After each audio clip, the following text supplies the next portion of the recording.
Mitsurugi Kinya had just won the World Championship of the widely popular online game Night of Giants. The hosts were in awe, captivated by his performance, amazed at how he had navigated the fierce battlefield of the game with unwavering precision and heart-stopping strategy. But even as the celebration raged around him, Kinya stood there, hollow, unable to feel even a flicker of joy. The victory felt weightless. He had fought through impossible odds, conquered machine after machine, emerged triumphant in a game where only one out of millions could succeed. But despite the glory, the praise, the thunder of his name rolling through the air, he couldn't bring himself to smile. There was a reason for that, something the world could not see. At the end of the game, he had been forced to make a devastating choice, to save only one of the two heroines he had grown to love. Kaguya Akagami, the cold but secretly kind-hearted warrior, and Reina Sylphide, the emotionally honest and fiercely brave girl who always met his gaze with unwavering strength. He had wanted to save them both. No, he needed to save them both. But the game had cornered him. And now, even with the world watching and applauding him as a hero, he could feel the weight of the one he couldn't save. When the interviewer asked him about his feelings, expecting a victorious speech or emotional gratitude, Kinya instead asked a quiet, heartfelt question. Was there any way to save both of them? The host froze. Their smiles faltered. The tension hung in the air like a thick fog.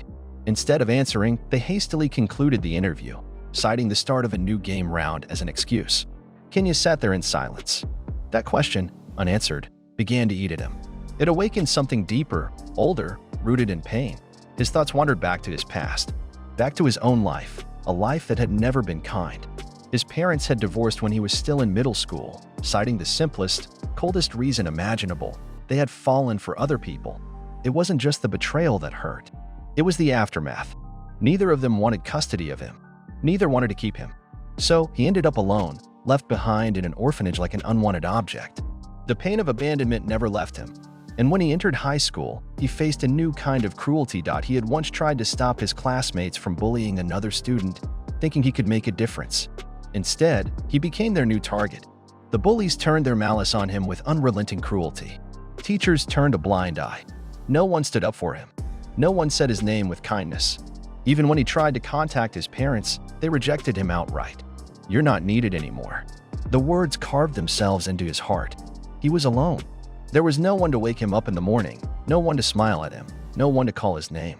In those days, he often wondered if living was worth it. It was during this bleak chapter of his life that he stumbled upon Night of Giants, the game that would change everything. And in that game, he met them. Akagami Kaguya and Reina Sylphide, two girls who didn't just fight beside him but saw him, who called him by his name with sincerity and care, who treated him not as a mistake or a burden, but as someone worth something. He fell in love with both of them, not out of confusion, but because they had become his salvation, his reason to live. From that moment on, school and reality faded into the background. He spent every waking moment with them in the game. It was the only place he felt alive, but the game's cruel structure demanded a price. He had to choose one of them. No matter how he played it, no matter what angle he tried, there was no path where both could survive. Until that interview, when the host's hesitation, the flicker of uncertainty in their response, hinted that perhaps there was a way, that maybe he had missed something. A spark lit inside him, and with new resolve, he began his mission. He blindfolded himself to heighten his focus, forcing his mind to perceive the game's mechanics beyond the surface. He studied the algorithms, analyzed every layer, every possibility. Over and over again, he failed. Over and over again, he broke down, crushed by the futility. But he never gave up. He couldn't imagine a world without both of them. The pain of loss was already too familiar. He would not let it consume him again. After a grueling, soul-shattering journey of trial and resilience, he finally did it. He found the path. He saved them both. But before he could even catch his breath, the game threw another twist at him. If he wanted to truly protect them, he would have to face new challenges, ones not bound by pixels or code. The game's creator presented him with a final proposal. Would he be willing to save the world? Without hesitation, he agreed. For them, he would do anything. In an instant, the ground beneath him opened, and he plummeted into darkness. When he opened his eyes, the headset was gone. The usual quiet of his room replaced by distant, unfamiliar sounds. A letter lay beside him. With trembling hands, he opened it and read the words that changed his reality. "Welcome to Asgard Academy of Knights." Disoriented, he stumbled to the door. As he stepped outside, his breath caught in his throat. The buildings, the sky, the aura, it was unmistakable. He wasn't in his world anymore. Somehow, impossibly, he had crossed into the world of Night of Giants, the world he had always idolized but never believed was real. And now, it was his. He then spotted a uniform lying neatly on the bed. It was instantly recognizable. He had seen it countless times in the game. There was no mistaking it for anything else. Just as he reached out to touch it, a soft chime echoed in the room. It came from an in-game device placed beside the bed. When he opened the notification, he saw an invitation to attend the entrance ceremony scheduled for 9 p.m. The date flashed on the screen was April 1st. He glanced at the clock. It was already 8:16. Without wasting another second, he quickly donned the uniform, then rushed out towards the academy. Upon reaching the vast and awe-inspiring campus, he was immediately struck by how much it resembled the digital world he had come to know.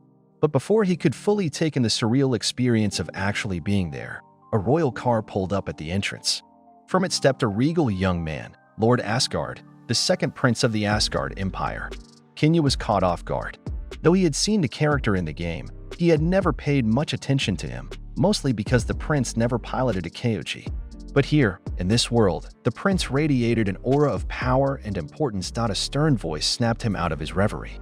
A nobleman walking behind the prince approached him and questioned his boldness. How dare he stare so unabashedly at the royal guard?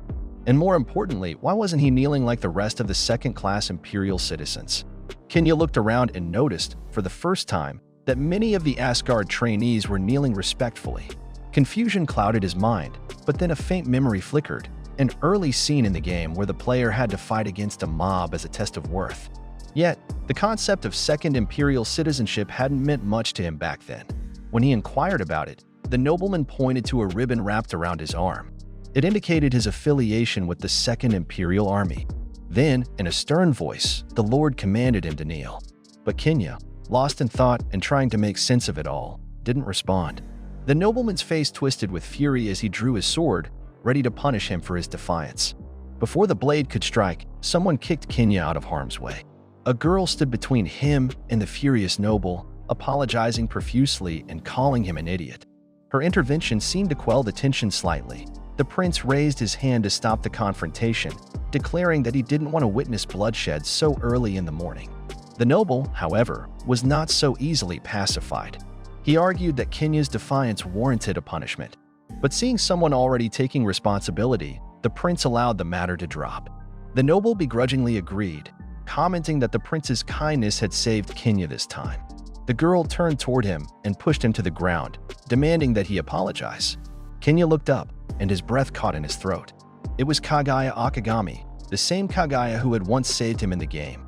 Overcome with emotion, Kinya's eyes welled up with tears, and without thinking, he leaped to his feet and hugged her tightly. She froze, then kicked him away in shock, calling him not only an idiot but a pervert. Flustered, he explained that she reminded him of someone he had recently lost. Her expression softened, and she told him that she understood his refusal to kneel. She shared the same anger deep inside her, but for the sake of survival in this world, they had to play along. For now, they had to rush inside. The entrance ceremony was about to begin. Reality sank in deeper with every step. This was Yamato, a once proud nation now reduced to the 13th colony of the Asgard Empire. Their people had been conquered, rendered powerless before the might of the Asgardian Kyoji. The empire had swept across the skies and lands with terrifying efficiency. Now, Kinya and others were considered second-class imperial citizens. Though they were granted privileges such as training at the academy, the expectations were grueling. The empire's ambition was to rule the entire world, and their recruits had to contribute to that vision with blood, sweat, and obedience. At the grand entrance ceremony, the atmosphere shifted dramatically when a towering figure stepped onto the stage. Sieg Sylphid, known across the continent as the War God, stood before them. His commanding presence silenced the murmurs of awe. Until that moment, many had only heard stories of him, but now he stood in the flesh. He declared that he would be supervising them, and that within his class, merit alone would define their value. There would be no distinction between first and second-class citizens. Talent would be the only metric of worth. Kaguya glanced sideways and noticed the same flicker of defiance in Kinya's eyes that she had seen earlier. She narrowed her gaze. Who was this guy really? Why did he seem so different, so sure of himself? And hadn't he called her by name earlier? Was he a big shot pretending to be a nobody? She didn't have time to answer her questions before the ceremony ended, and they moved to the classrooms. As she took her seat, Kenya entered and walked straight toward her. Without asking, he sat beside her and introduced himself properly as Mitsurugi Kenya. She glared at him and asked who gave him permission to sit next to her. He replied casually that they should get along as Yamato people. She snapped at him, warning him not to say such things, as it was dangerous, even punishable. Their tense exchange was interrupted when some students announced the arrival of Lord Sama. Everyone quickly knelt. Lord Sama entered with his usual regality and addressed the class, saying he had no intention of interfering with their training. Kagaya leaned toward Kenya, teasing him that he finally knew how to bow. He shrugged and replied that he was just getting used to it, as when in Rome, do as the Romans do. He didn't plan on dying just yet. He had a mission to accomplish. As he spoke with a glint of excitement, he unintentionally grabbed her hand. She yanked it away and warned him not to try any pickup lines on her. She didn't want to create a scene. But for Kenya, the mere touch of her hand was electric. It felt as though he had brushed the gates of heaven. Suddenly, a commotion rippled through the class. All heads turned toward the entrance. Walking in with quiet grace was Reina Sylphide. Her long silver hair shimmered like moonlight, and her presence demanded attention. The entire room fell silent, captivated by her elegance and beauty. Kenya leaned toward Kagaya and whispered, asking if that wasn't the Ice Princess. Kagaya stared at him, wide-eyed, surprised he even knew her name. Reina Sylphide, daughter of Sieg Sylphide and a prodigy KOG pilot and on par with the Holy Knights, had just entered their world, and once again, his heart stirred.